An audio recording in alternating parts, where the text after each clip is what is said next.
guys, Kim here from CustomDollBaby.com. Welcome back to another episode of Reborn with me. This video is a continuation of the last one that we did on drawing your rooting pattern. In the previous video, we drew 5 very important reference lines. The first being the nose to nape middle line, so that our hairline is symmetric. The second one being crown, where we're going to land our crown swirl. The third one being the hairline, which starts at the flat part of the head and it runs parallel in shape to the shape of the forehead. We also identified the temple area, or you can see that the light has quite a few shadows. It's right above the brow bone, also the same location that we did our blue shading. And our last reference is the brow bone. So now that we have our reference points, we're ready to draw our pattern. The first pattern we're going to draw is the crown swirl, and as many of you have correctly noticed, I do have a crown swirl diagram on my whiteboard. So let's look at some of the patterns we can do. I thought it'd be a little bit easier to demonstrate the patterns you can do on paper instead of on the doll. So the first pattern, so this dot is where you decided your crown's going to be. The first pattern you can do is actually a non-swirl. So if you are not comfortable during directional rooting, or for whatever reason you don't like swirls, you can just have the hair radiating out of your crown, which will still contribute to a natural growth pattern even if you didn't feel like swirling it. The next option, if this is your crown, is to do what I like to call a tornado swirl. So it just very gently radiates out from your boundary line. And so it kind of looks like a tornado.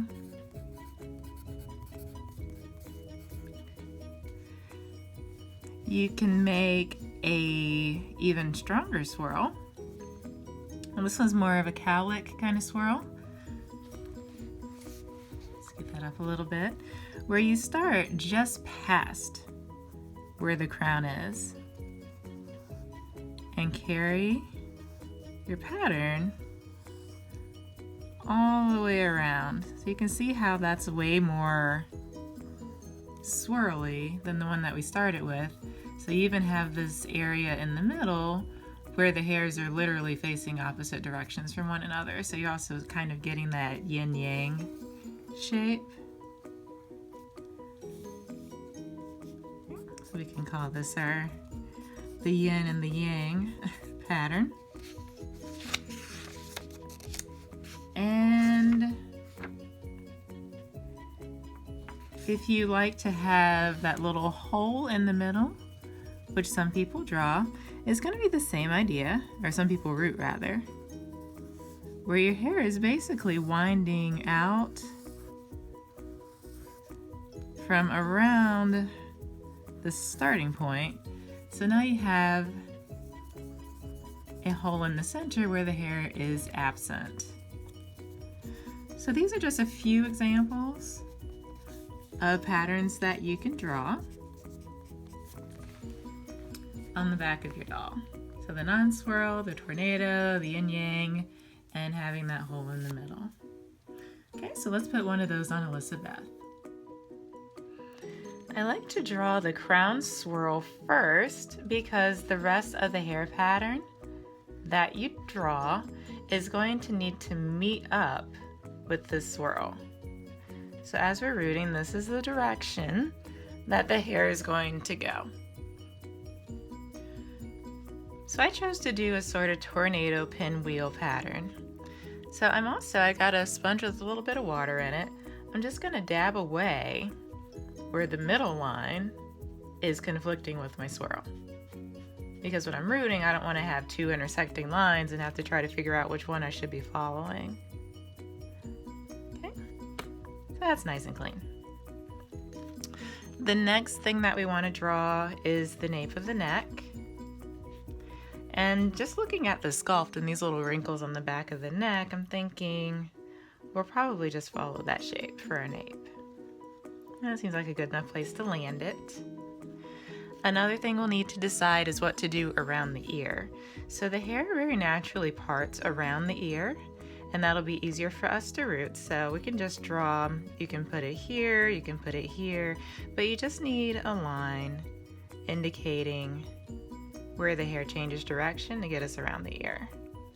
Now I'll actually go ahead and trace this whole around the ear section 1 minute. And we'll meet that up to the nape of the neck. And I replicated that ear to nape pattern on the other side. You want them to be as symmetric as possible, but the reality is no one looking at it will be able to tell if one of them's a little bit off. So now for the fun part. Hair is thickest on the top of the head.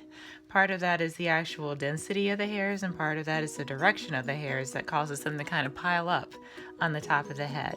So to do that, what we're going to need is a fan pattern that fans outward as you approach the face, starts to point into itself midway down, and then gets big again as you approach the crown. And notice I'm drawing it along this middle line, so I am getting symmetry. And now I have to figure out how all of this is going to merge into my swirl. So here it's quite straightforward. It merges in pretty nicely. On this side, you kind of have to think about it because I have a pattern where if I just drew this line straight out, they would be conflicting with each other. So we don't want that. So I'm actually going to try to wrap that into the swirl where I can. Right, so maybe we've got something like this. Right, that's fun. One rule for drawing your plan is you want all of your lines to flow into one another.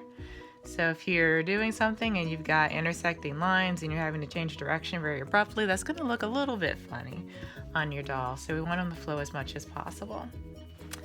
Now, the hairline, we have a section where the hair is going to change direction. So one thing that I like to do is keep drawing out this curve pattern. Some nice parallel lines, and I'm actually just going to draw it all the way down, because if you look at pictures of babies, you can actually see for the ones that have the Languno on the face, this is the pattern that it takes. It goes into the swooping pattern. So I'm going to keep drawing my swooping lines, making sure again that they flow into. I'm getting a lot of emails. Like, I don't know if you believe me or not, but all that background noise is my computer saying you got an email, you got another email, would you please come respond to these emails? Okay. So we have these swooping lines that we're not necessarily going to root, but you certainly could. That lets you know the direction that the hair is growing into the face. Okay, and I'm actually going to keep drawing these out. Now the only ones that we're going to root are the ones that are behind our hairline, so keep that in mind. We're trying to get direction, but we also have a boundary that we need to stick to. So now that I have direction for my temple area, I'm going to make sure that the hair continues to flow that way. Right, so that's a very pretty pattern.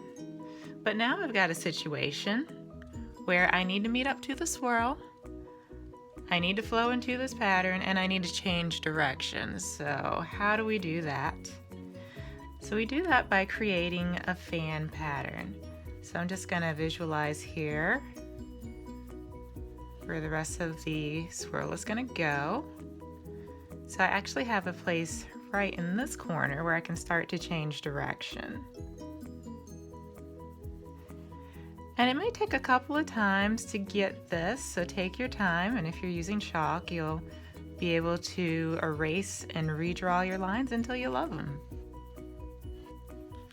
Okay, so you see what I did there? So we're trying to continue to map up to the swirl. We're trying to continue to map up to this curvy pattern. And we change direction using this little pivot point here. So I hope that's not too complicated. I'll try to put some reference material out to help you draw that, but this is the basic idea as far as the direction is concerned. Now, as I said, we're not going to root all of this space, so we need one more boundary line, and that one we're going to get by looking at our portrait photos. But just to give you an idea, what you have is a movable C, like a letter C. I'm going to re-moisten the sponge really quick so I can get this out of the way and show you what I mean. So ignoring direction for a second, we drew a temple line and we drew a hairline. Something needs to make these things meet. And what will do that for you is a letter C. And this letter C is movable. So you can put it here and make that your hairline. You can put it back here and make that your hairline. You can literally put it as far back as you want to get the shape that you need at the temple. So this will make a little bit more sense when I start rooting. But that's the boundary line that you can use to place your hairline. So on Elizabeth, her hair is actually really fine on the side. So we could go as far back as her ear with that C shape, but I'm gonna root the thin part in blonde so it doesn't look so naked. So I'll probably land my C's about here. And there's gonna be one on this side as well.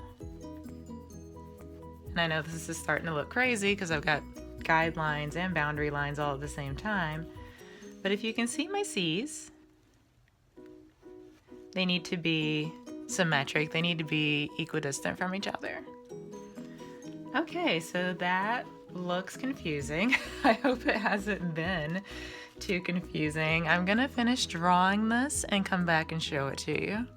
Oh, no. Actually, wait. I forgot to do the back.